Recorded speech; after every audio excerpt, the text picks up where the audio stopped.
Magandang araw sa lahat at ngayon ay tatalakayin natin ang ukol sa pagtukoy sa mga pangunahing ideya sa pasalita at nakasulat na teksto.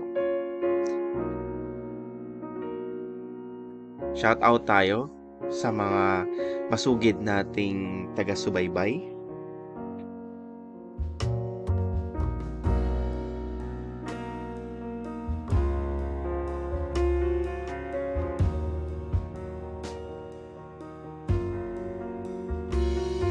Narito ang mga layunin sa ating tatalakayin ngayong araw na ito.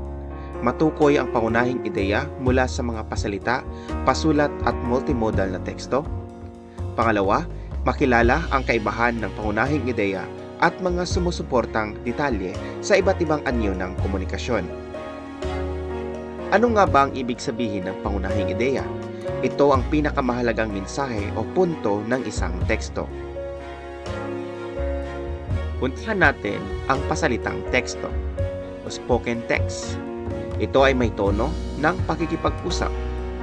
May mga pag-uulit, mayroong dinagdagdag na mga impormasyon, at may emosyonal na pahiwatig.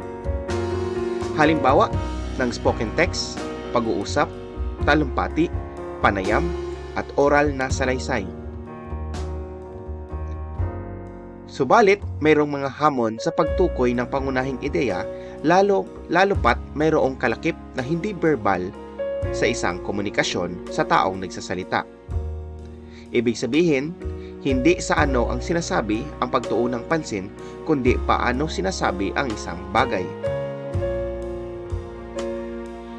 Isang estratehiya para makuha ang pangunahing ideya ay ang pagtutok sa mga vocal cue tulad ng tono, himig at diin. Maaari itong tumaas o bumaba, bumagal ang pagsasalita, o maglagay ng paghinto bago o pagkatapos ng isang mahalagang punto. Maaari ding gawing estratehiya ang pagtukoy ng mga sinyales or signals na sasabihin ng speaker. Pwede tayong gumamit ng mga pandiwang sinyales o mga panandang diskurso. Halimbawa, ito ang sasabihin ng speaker, ang pangunahing punto ay, ihanda mo na ang iyong panulat at papel para isulat ang kanyang sasabihin sapagkat maaaring narito na ang kanyang pangunahing ideya. Maaari din niyang sabihin na, hayaan mo akong linawin.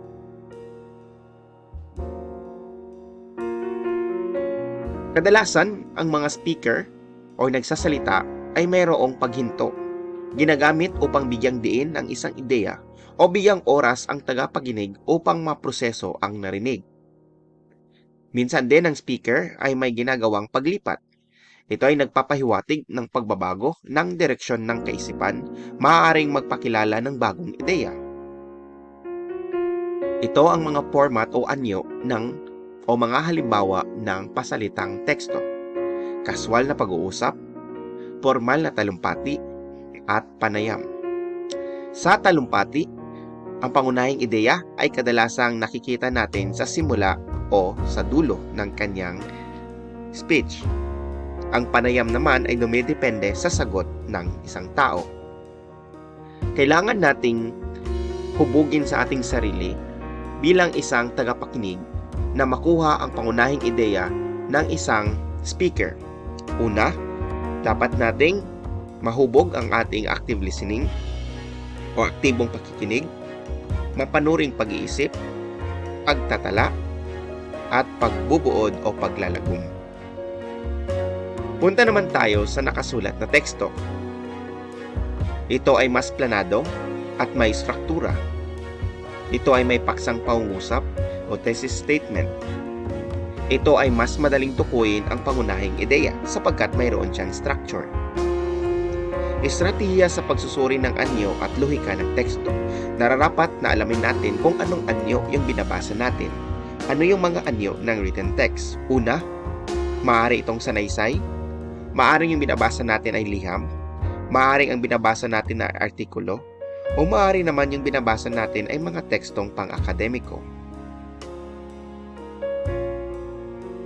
Kadalasang makikita sa simula, gitna at dulo o wakas ang pangunahing ideya sa mga binabasa natin. Mayroong sinusunod yung ilang teksto na padron ng organisasyon sa pagsulat na teksto. Ibig sabihin, mayroon diyang sinusunod na struktura o pattern. Una, maaaring ang isang tagasulat or yung writer ay ito yung ginamit niya, itong chronological order or chronological na pagkakasunod-sunod. Ibig sabihin, ang pangunahing ideya ay mga ideya o pangyayari batay sa ayos ng panahon. Halimbawa, ang pag-usbong ng teknolohiya ay nagbago sa paraan ng komunikasyon ng tao. Pangalawang pattern, maaaring ang binabasa natin ay nagpapakita ng sanhi at bunga. Ipinapakita kung paano humahantong ang isang pangyayari o kondisyon.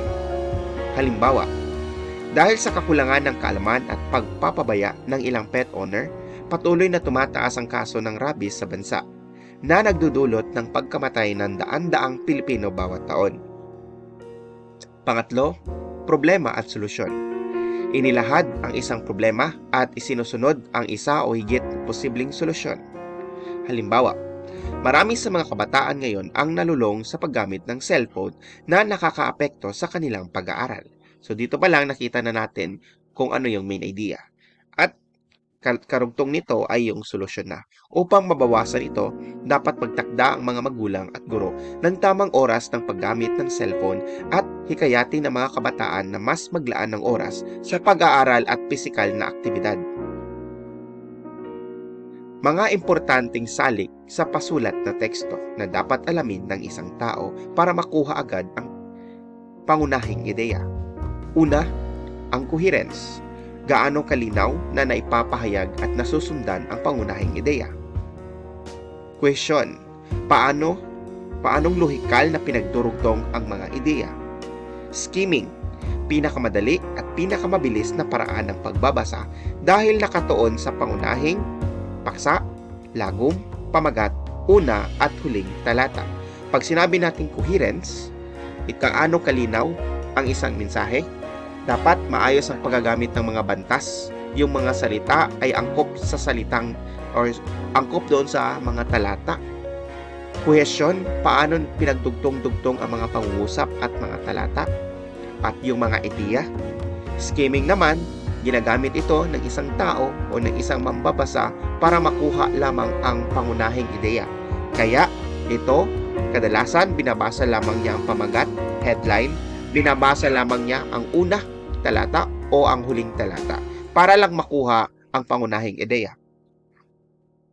Sana maraming kayong nakuha sa araw na ito.